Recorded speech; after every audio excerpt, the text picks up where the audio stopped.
Welcome to Leadership on the Front Foot, where we explore a wide range of leadership topics and we interview some of our community's best and brightest leaders. Leadership on the Front Foot is recorded with a live audience, and I'm delighted that you could join us today. Please feel free to pose a question at any time using the Q&A button at the bottom of the screen, and we'll get to as many questions as we can.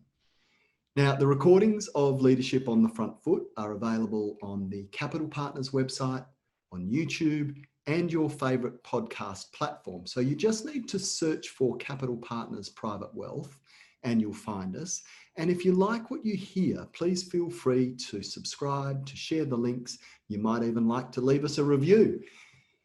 In our last few episodes, there's been a consistent trend to ask how the leadership principles we're discussing impact us as parents and grandparents. And so I thought, wouldn't it be great to dedicate an episode to families, to leadership, and to wealth? Now, family and money are not always great bedfellows. Money can bring complexity, and complexity can get in the way of normal, healthy, happy family relationships. As a society, we seem fascinated by the stories of some of our wealthy families.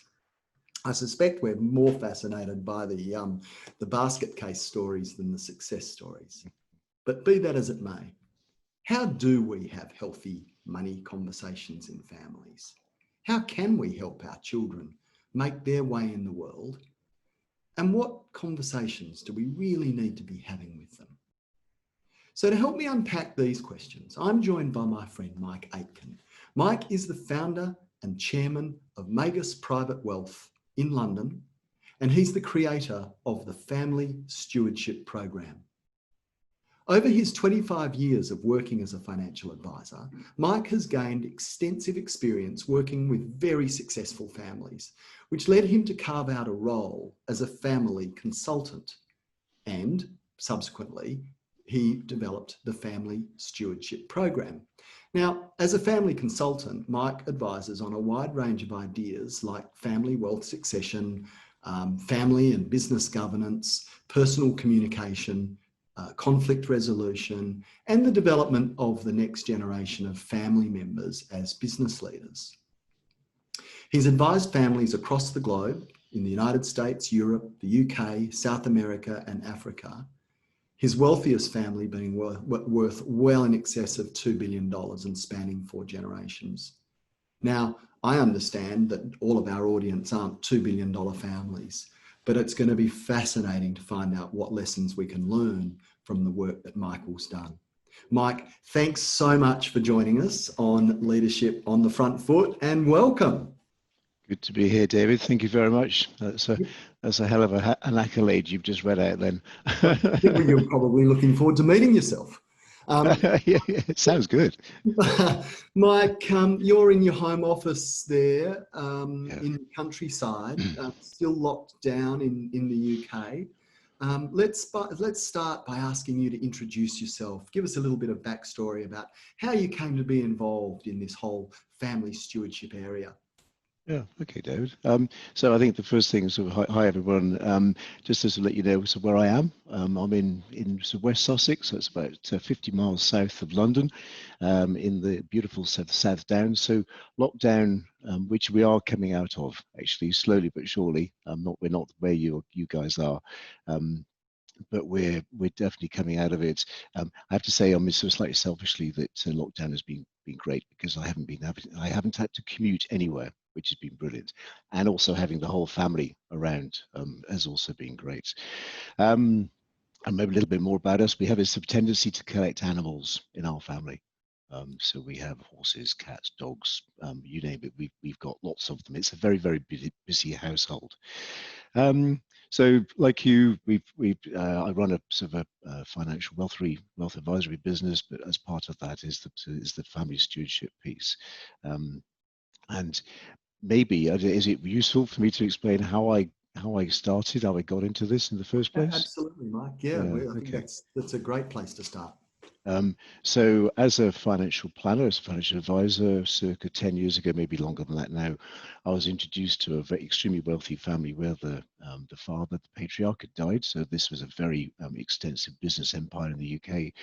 And no sooner had the poor chap been buried as the various branches of the family all appointed their respective lawyers to then take control of the business. He had done pretty much almost no planning, or certainly the planning he had done hadn't been communicated to the wider family and to the business. So as a consequence, there was this whole sort of legal battle, and then just sadly to say, this legal battle is still going on today. So we are now probably 12 years into it, and as far as I can tell, the only true beneficiaries of the wealth that their father created are the legal advisors. So when I was put into that position, and truly I was sort of out of my depth because I'd never experienced this before, I thought there's got to be a way of tackling this issue. And that's where my journey for sort of family stewardship, this sort of heritage piece, actually sort of really started. A huge amount of work and research and reading was sort of taken place to really just understand what was involved. But then over the years, what I've realized is that actually it doesn't have to be that way. You don't need to have a disaster. If you are sufficiently open-minded as families and family leaders within the family, to view things in a slightly different way, to put a little bit of time and effort into making it work, it can actually be a success. Family stewardship, from my perspective, selfishly, it's really interesting. Dealing with a whole variety of different families, the challenges that they face. Every single family, as you can imagine, is different. The problems are usually the same, but they're actually packaged up in slightly different ways.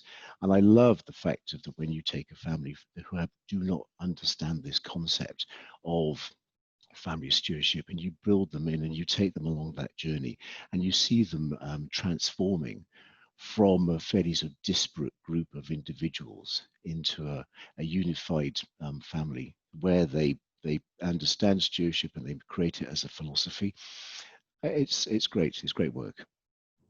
And Mike, I'm sure some of the leadership capabilities that you see play out in these families are critical to that solution. You know, you need, I guess, you need some grown-ups in the room. How do you see that play out? Yeah, I think leadership is fundamental actually in if you just look at this the way that the wealth was created in the first place. I think people have to have a particular way of looking at the world to create wealth in the first place. So leadership is really there from day one. And you know, this it naturally exists in the first generation of wealth creators. But we all know that nothing stands still and life continues, and generation 2 and generation 3 will come along. So that leadership sort of component within a family, it'll morph. So instead of it being with probably predominantly just one person, or maybe mum and dad within the first generation, this will transition across to the next generation. And it's fair to say that the leadership qualities will change over time, but also the responsibility won't necessarily sit with just one person in the second and certainly in the third generation. It'll be more of a sort of collective responsibility that is shared. I think if the family business is still in existence, because if that's the generator of the wealth, then there needs to be a very clear transition, a passing on of the baton, if you to describe it, where there needs to be an orderly transition of leadership from one generation to the next. I think that's incredibly important. Not all businesses are still in existence. They may have been sold, and therefore the wealth has morphed into something that is different. So the original sort of, I suppose, economic glue, the thing that actually held the family together, which would have been the business, that no longer exists. But you still need to have leadership within the family, and certainly when it comes to family stewardship, you need somebody to grasp the nettle and then think that this is an initiative that the family needs to adopt. But certainly, as you use to project forward and you go into the future, generation 2, they'll create families of their own, so they'll have sort of separate family units. Each family unit will then have to have its own leader that can then pick up this stewardship mantle and carry it forward. I think that one of the sort of components, and I'll come on to this later if it's covered, but one of the things that it is relatively easy to put in place is a family council. A lot of your clients may have heard of this concept of having a family council. This is where you have the business of the family, and then you have the business of the business. Well, family council looks at how the family is run, and this naturally has to have a chairperson, who is going to lead that. That position isn't a until death position. It's very much something that rotates, and the leadership and the qualities of that person you need to be a leader, and people need to learn. So it's leadership is a fundamental part, I'd have to say, of the stewardship process. I want to talk a little bit more about this in later on, because it sounds to me that there's a lot of similarities that are true for all families as far as this leadership responsibility is concerned, and it's not that difficult to see why families don't stay together as well as they might. But Mike, before we go there, let's just come back. I've seen work that you've written where you say 90% of families fail to keep the family and its fortune together for 3 generations. What happens for that to occur? Yeah, that is true. I personally think it's worse than that, because most people Worse than 90%. Well, it does get worse than 90%, but it's the speed of that loss of wealth, because actually between the first and second generation, 70% of wealth is lost. So actually the majority of it is lost over maybe a sort of 50-year period, which is quite staggering. But actually, yes, it goes worse than 90%, because there's research out there to show that actually when you get into the 4th generation and beyond, it's less than 1% of families are able to hold on to that wealth and that unity. So it's quite staggering. I think the other thing to understand is that this isn't a sort of a modern day issue. This has been around for centuries. People will have heard the clogs to clogs in 3 generations. I think that, if I remember rightly, that comes from England back in the 1400s. So it's a long time ago. And you go back to some 2,000 years ago in China, this concept of loss of wealth was there. I don't know whether I'll be saying this, but Genghis Khan, he couldn't manage to keep his empire going over 3 generations. So it's something that goes back a long, long way. I think it's really important to, instead of sort of coming up with just some notional ideas, it's really good to look at research and try and put some empirical evidence to why these things, why this wealth gets eroded over time. And there was a piece of research done, which actually conducted over probably the longest piece of research on this particular topic. It lasted for 25 years. It incorporated over 3,000 families, business families, who lost their business, lost their wealth, and probably lost their family unity in the process. And this piece of work, Roy Williams, who sadly is no longer with us, he was a pioneer of this whole concept of family consultants. He asked them, so what caused them to fail? And there were 3 fundamental elements. So the first was a breakdown in communication and trust between the children. The second one was the children were not prepared to receive the wealth and also the responsibility that went with it.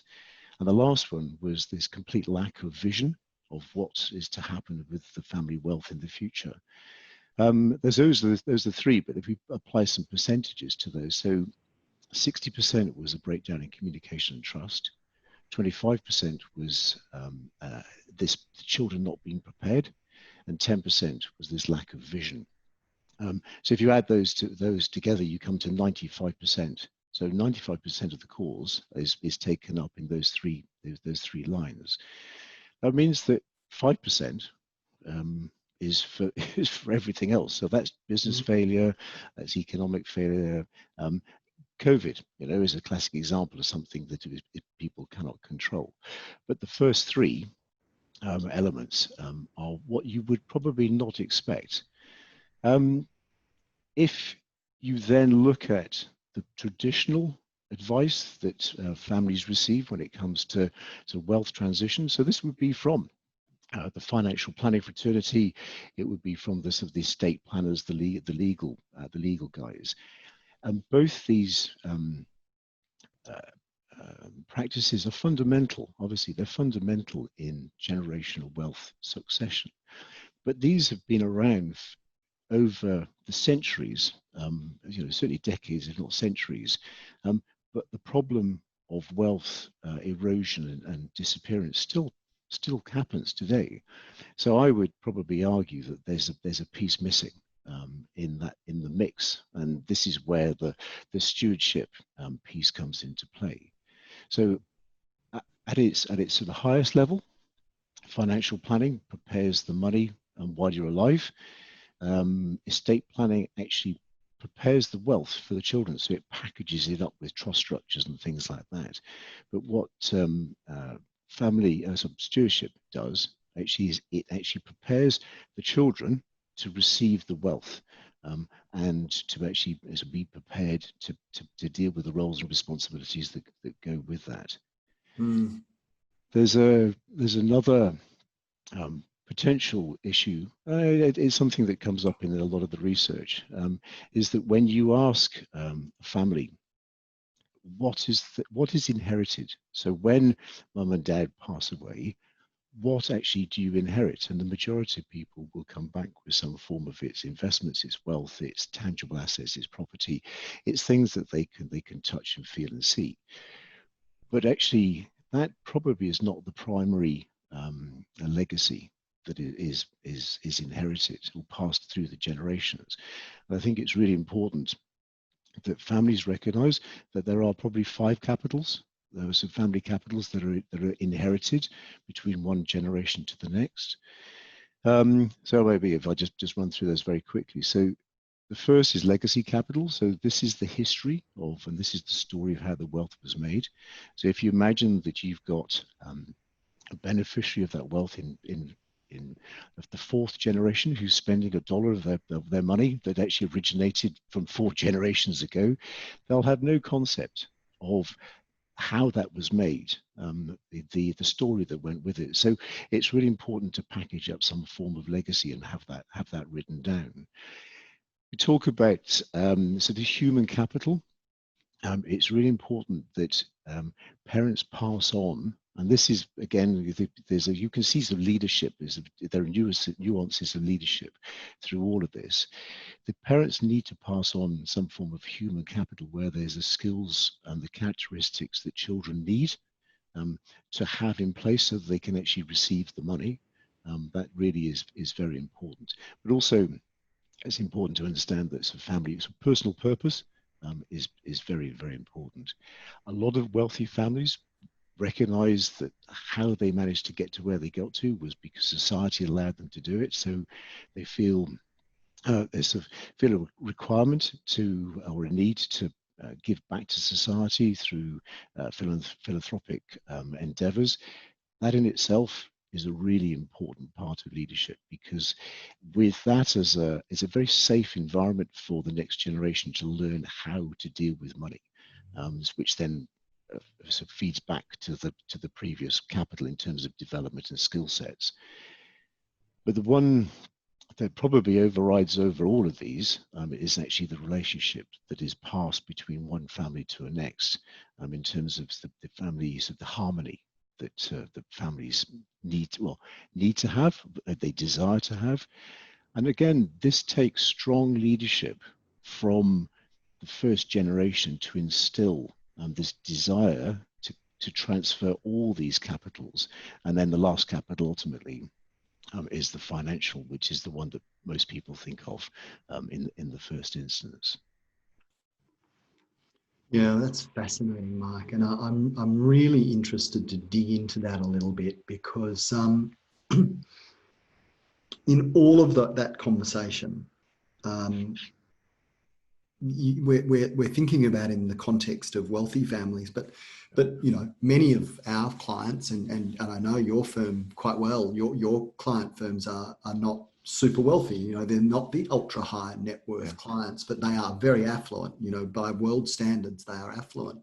So I'm really interested to understand from you. You know, we've talked about the 90% that don't make it. We've got the 10% that do it right.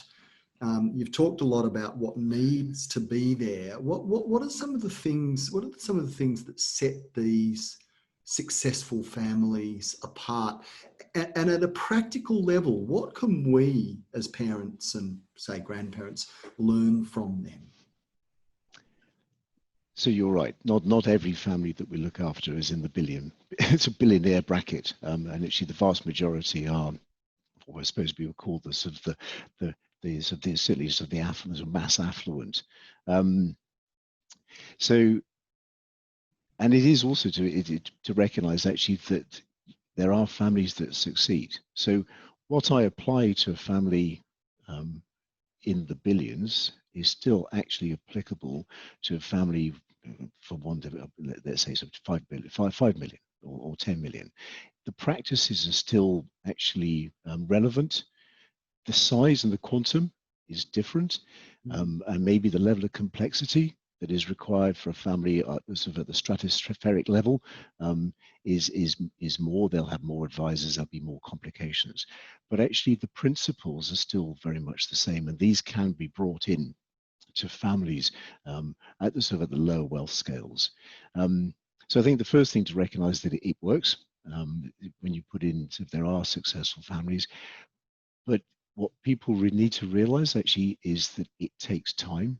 It's something that isn't a sort of a one and done. It's not an event. It's a process. And again, I think I keep on referring to it as a philosophy.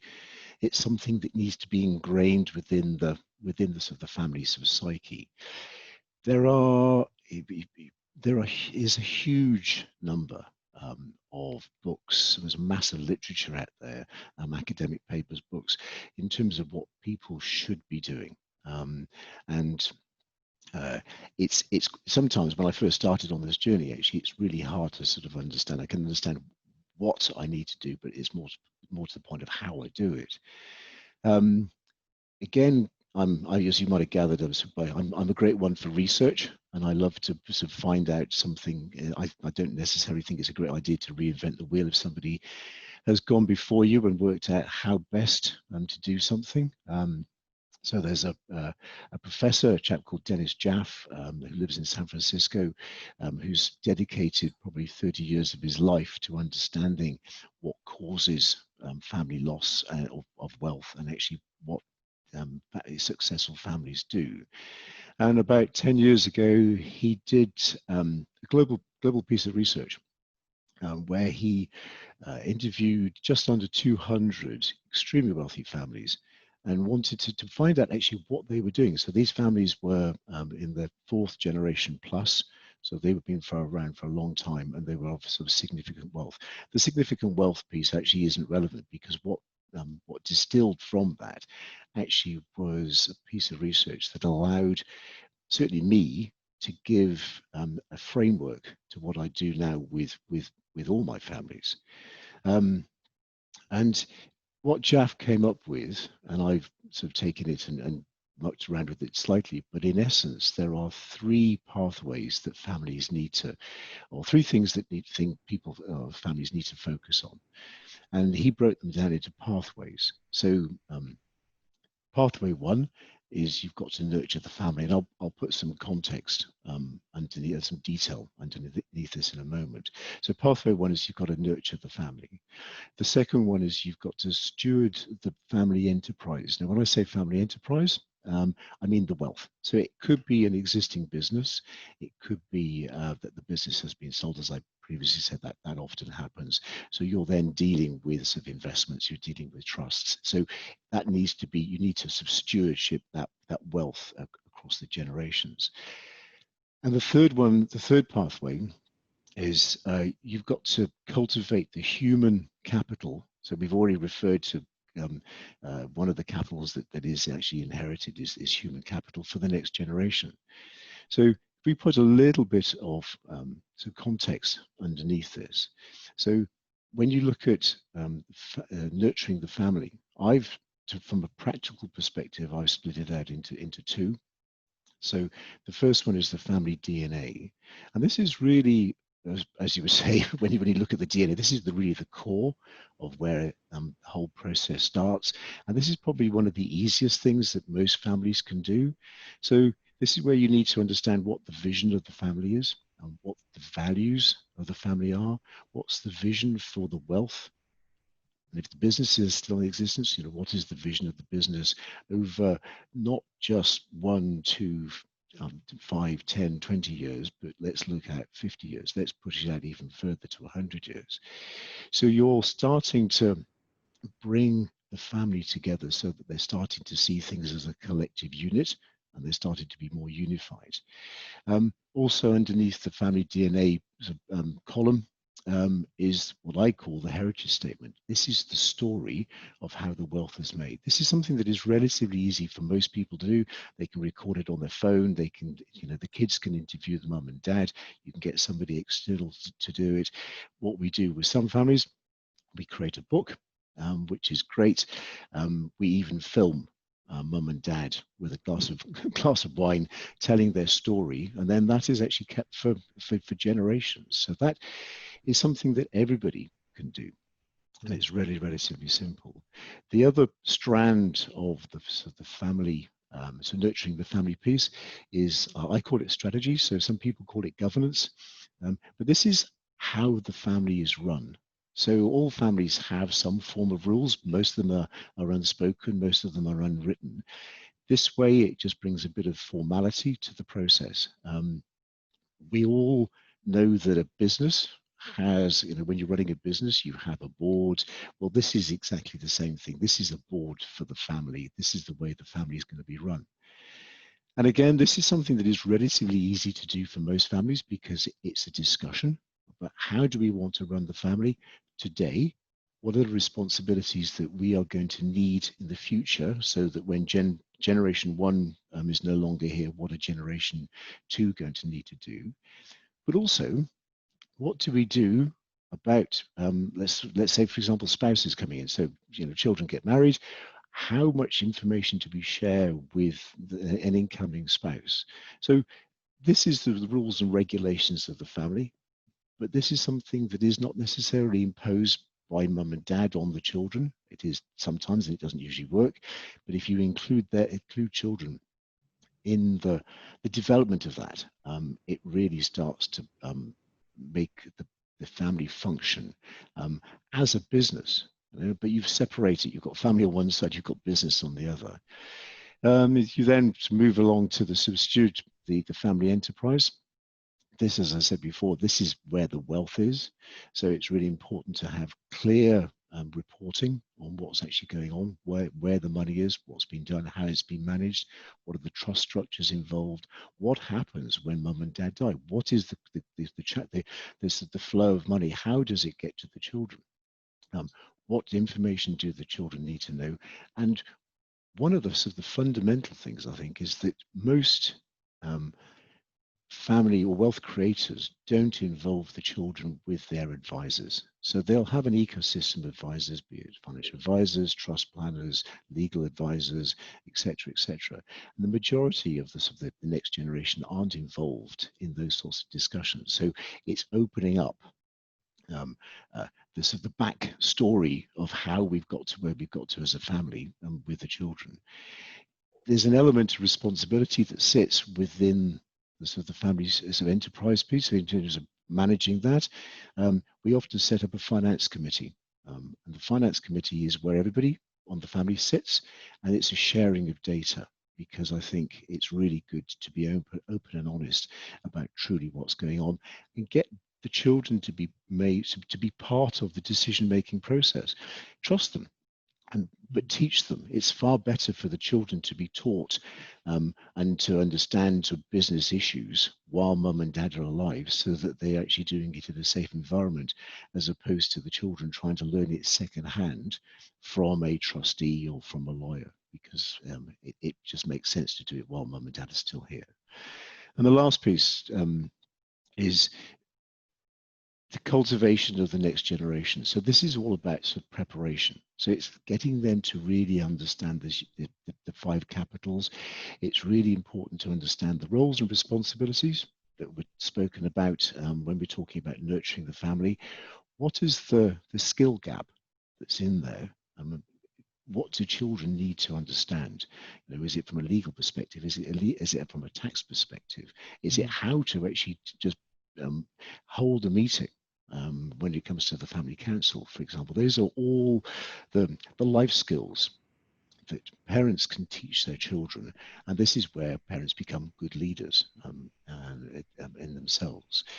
And I think it's really important, that last piece, in terms of this, of the next generation. It's really important that children need to have a sense of purpose, of what they're doing in life, that is actually irrespective of what's happening with the family wealth. I think that's really, really important. So those are some of the component parts that you need to put in place, and the family needs to understand. But obviously, as you can imagine, there's a whole plethora of stuff that sits underneath that in terms of making it work. Mike, that's truly fascinating insight and perspective, and can only come from the fact that you've done it. That stuff doesn't come from a textbook. But I'm fascinated by a couple of little threads that I've pulled out of that. I think you know that our last guests on the podcast were Steve and Mara Clemich from Heartstyles, and I know that you met Mike in Oxford, because we were there together. But fascinating how difficult it would be for many parents to kick these conversations off. These are not necessarily easy conversations. You talked about what the 60% of communication and trust between the children breaks down. Now that's one of the greatest fears of any parent, is that these 3 beautiful, or 2, or however many beautiful little people that they've brought into the world one day might not get on.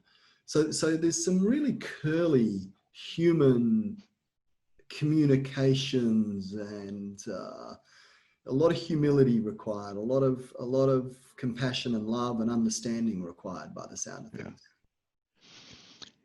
Yeah, I mean, there is. I think that's when Stephen was doing the Heartstyles piece, it really resonated with me in terms of some of the conversations that I had with families, and communication. It's a learned skill.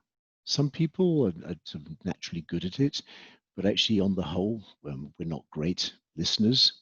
We all think we're fantastic listeners, by the way, but invariably we're not. And I think maybe it's to start the process that I take a family down. Maybe is a good way to segue between that question and where I take a family, and how you open up the conversation. So if a family has agreed to start to work on this process, there are 2. Well, there's one overriding piece that I need to look at, is if you've got alignment within the family. So if a family is aligned, i.e. they all get on, they can all sit around a table and they can have a sensible conversation, that's a really good starting point. And if that's the case, the first thing that I do with the family is I've created a family development program. It's a 1-day workshop, and because I'm facilitating the conversation, it isn't mum and dad imposing this upon the children. I effectively phone up the children. I will have meetings before and say, look, this is my fault. The reason we're having this conversation, or we're having this meeting, is I've arranged it, and I'll explain more on the day. And people go, okay, that's fine.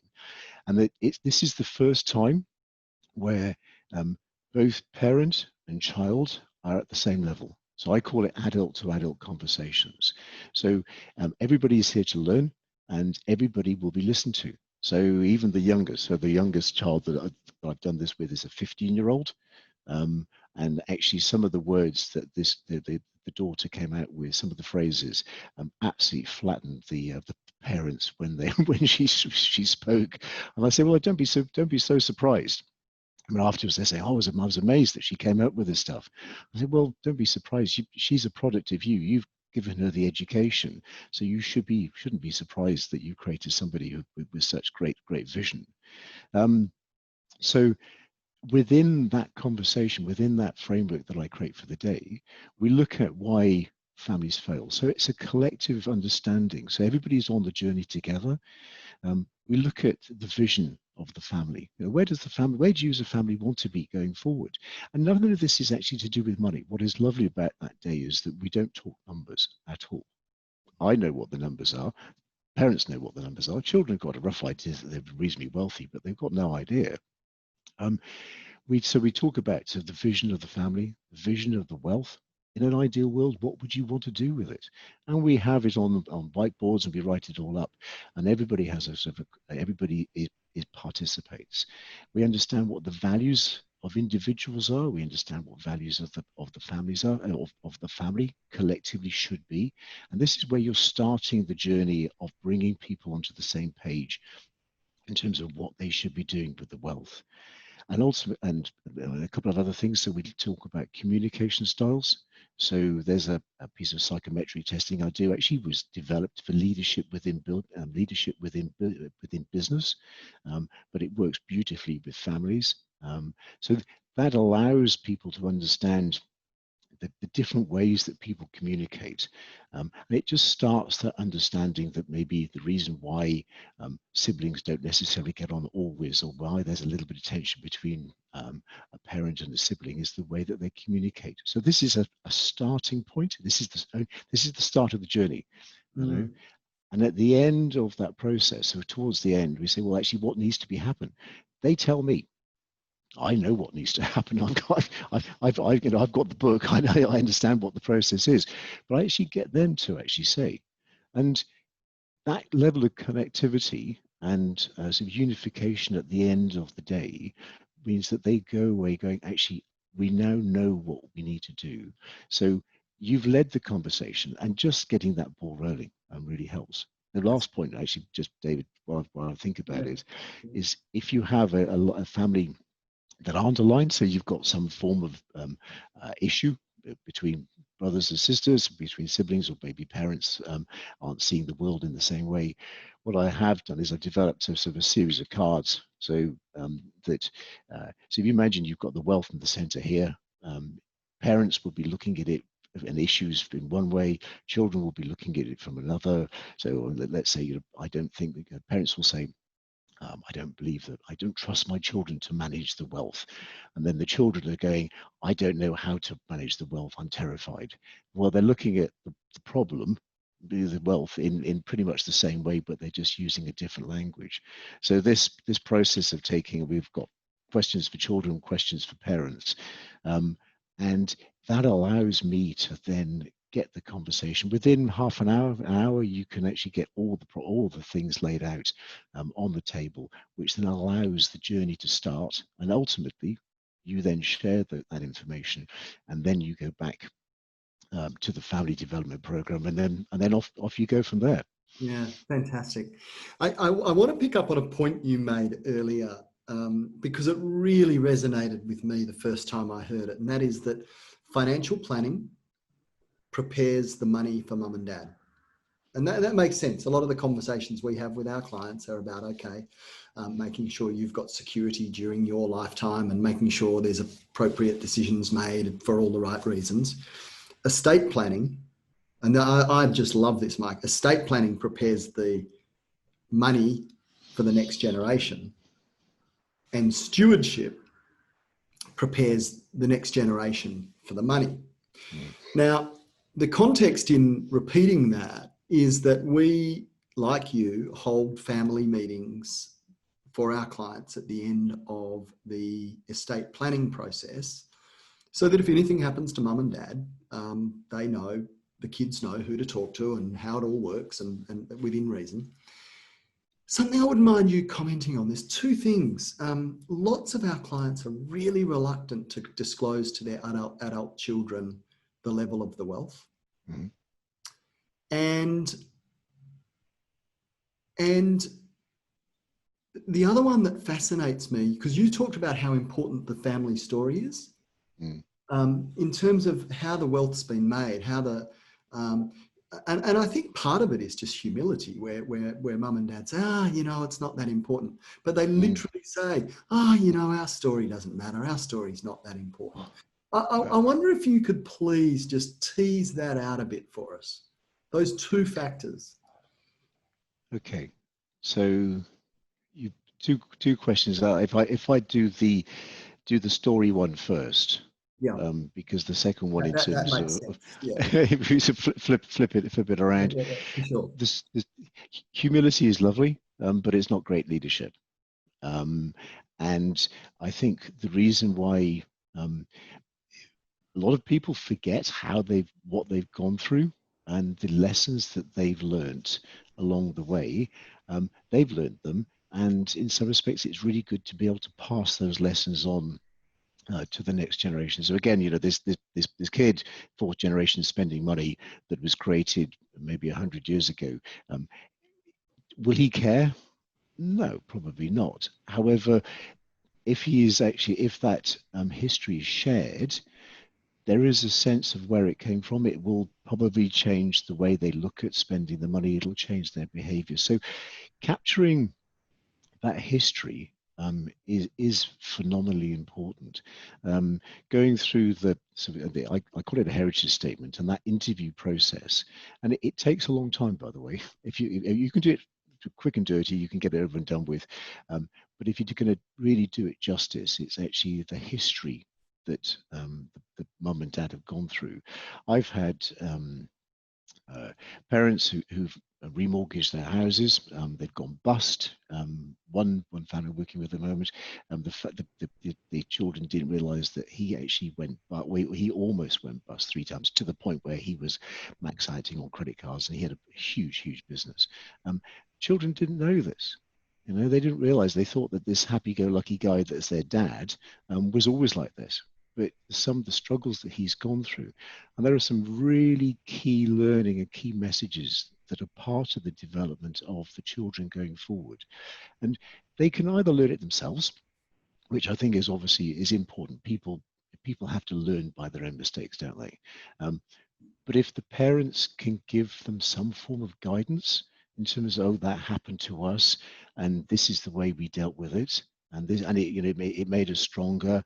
So it goes further than just business and money. It could be that it's about relationship. It could be how, when mum and dad are struggling financially, maybe personal relationships are at their most strained, but they're still married 30 years later or 40 years later. The children can actually look at that and go, okay, fine. This is a form of leadership. I'm going to be strong when I'm presented with this. This is the way I'm going to deal with it. The heritage statement itself, when you get the children to read it, they're gobsmacked by what mum and dad have actually gone through. They're absolutely amazed, and they didn't know some stuff. So it's really important. So hopefully that explains the importance of the heritage statement. And you can, and as I said, you can do it. You can film it, but it's really good to have a guided, somebody to help you to interview them through that whole process.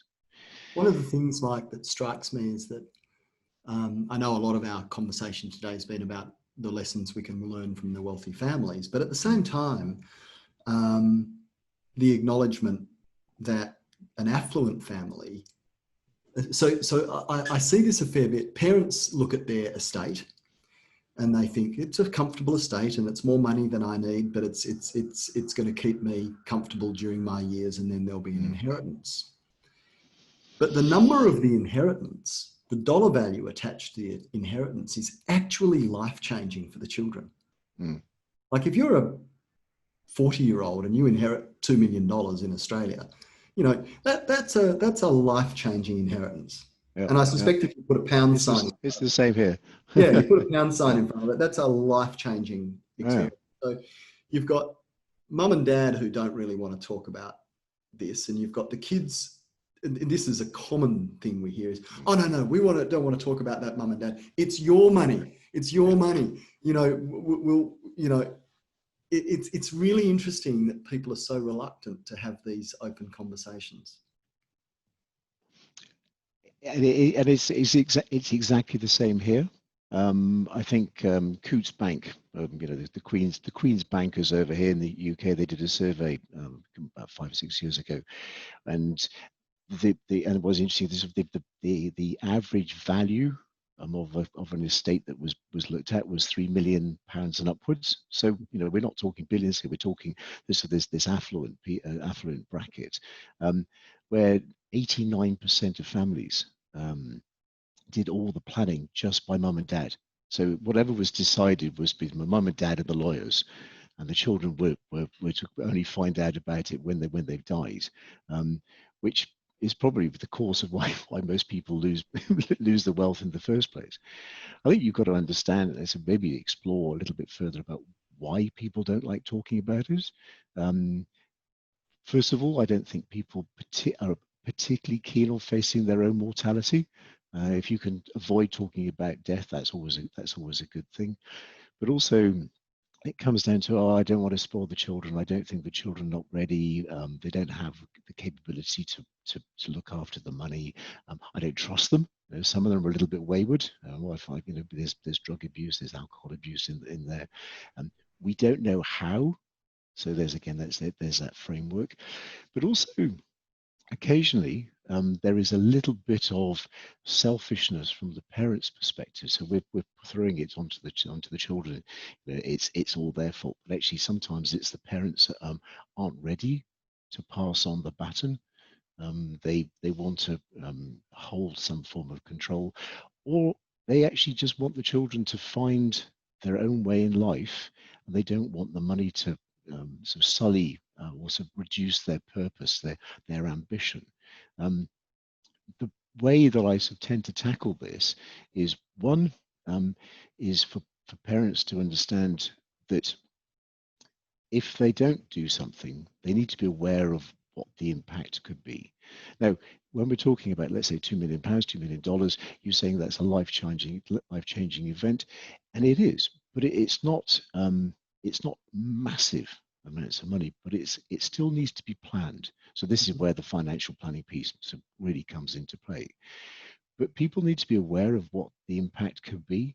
So if you have that amount of money landing in your lap and you aren't aware that this is coming, it could derail you throughout your life. It could be great as well, but also I think it's really important for parents to just understand, if you do nothing, if you don't prepare your children to receive this money in any shape or form, it's going to come as a surprise, and it could have some detrimental effects going forward.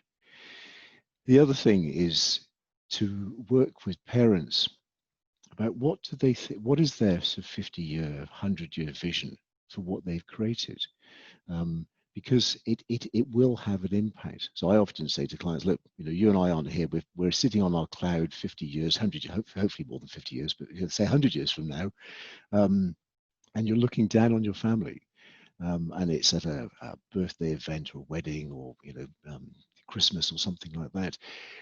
How are the family interacting? What is the conversation? What are the relationships between the children? What's actually happened to the money that you worked so hard to accumulate? What has been done with that money going forward? And that conversation usually is the first time that a mum and dad have ever had that sort of really conversation, to somebody to push them way out into the future. And that really does get a conversation going, which then allows them to recognize, actually, yeah, I think I need to talk about my children. But I have to say, most parents aren't great at having the conversation. I understand that children don't want to have the conversation. I have a story about that. Set of children, trustees came to me and said, look, the children have approached us for your help because the parents aren't actually releasing a lot of the money. The children didn't want the money. They wanted to know what the structures were, so that when my dad actually died, they would actually have some understanding of how to protect the money, which is a really interesting twist, and the parents didn't want to tell them for a whole variety of different reasons. But I think it's really important that when parents really sort of understand that it is important to have these conversations, is to actually get a third party involved.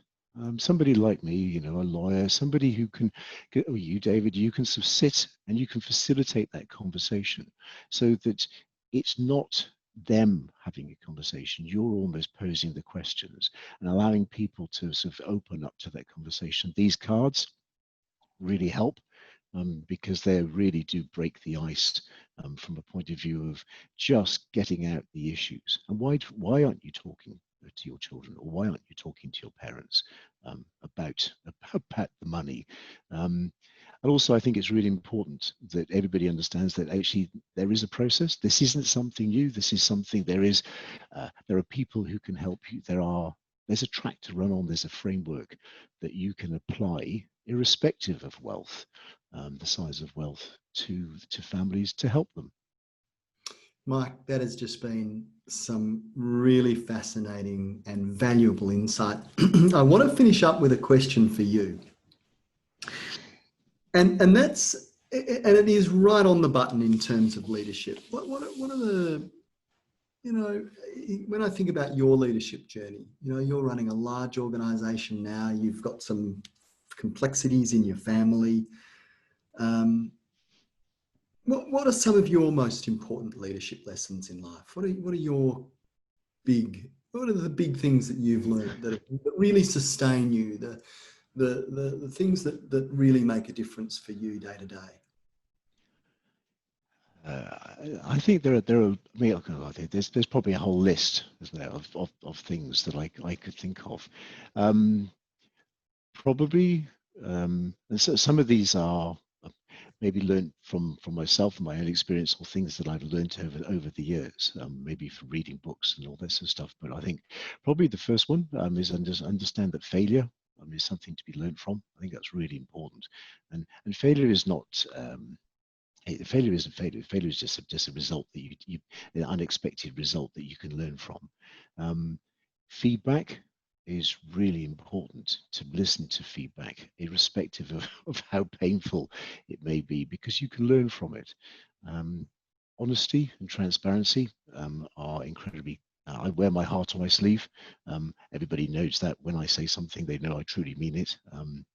Treat everybody the way that you'd want to be treated, I think, is probably a great one. Listen. And when I say listen, and I think this is something that it's come from the work I do with families. I'm a life coach as well. So this ability to just listen, but truly listen, and listen to the emotion. I think as a leader, you have to be compassionate, and listening is a really important thing. I think probably give people the freedom to make mistakes, because you can't control, as an organization gets bigger, you can't control everything. If you're a control freak, which I'm not, and thank goodness, but if you were, you have to allow people to learn from the mistakes so that they don't make it again. If they keep on making the same mistakes, then ultimately you need to dive in. Probably be self-development. This goes back to this I'm learning, always think that, or believe that you can learn more, and you can learn from anyone, and you can learn from anything. So again, the family stewardship piece, because the majority of wealth is created by business owners, I've learned so much from my clients. So it's definitely a sort of a two-way thing. I don't have a monopoly on good ideas. I really don't have a monopoly on good ideas. So you'd be open to what other people say. If I look over the course of time, the course of Magus, show courage, be brave. It's going to get hairy on occasion, and I think it's that passion and vision. So have a passion for what you do, have a vision for where you really want to go, and the stronger the vision, the less likely you're going to be knocked off course. I'm not great at understanding the word no or can't. That can't be done. I'm So whether that's me being foolish or whether that's a leadership quality, I'm not convinced. But I think I think overall, as a leader, it's really important to make it fun. You know, whatever you do, the journey together, we spend more time at work probably than, well, I certainly do. My wife would attest to this, than I do. I spend more time there than I do with my family. So whatever it is, for God's sake, make it fun. And if you make it fun, then everybody else will enjoy the journey as well. Mike, that is a wonderful place to finish, and it's been really great fun having you as a guest. Thank you. Front foot. So thank you so much for sharing your insight. And I heard once, you know when you're in the presence of someone who really knows their stuff, and I really felt that way with you today. So thank you. Thank you, David. Thanks for joining us. And thank you to our live audience. I hope you enjoyed the fun, and thank you for tuning in. Please feel free to subscribe to future episodes of Leadership on the Front Foot, or catch up on previous episodes where you find your favourite podcasts. And please feel free to leave a review or share them if you have friends, family, and colleagues who you think might benefit from them. So thanks for joining us today.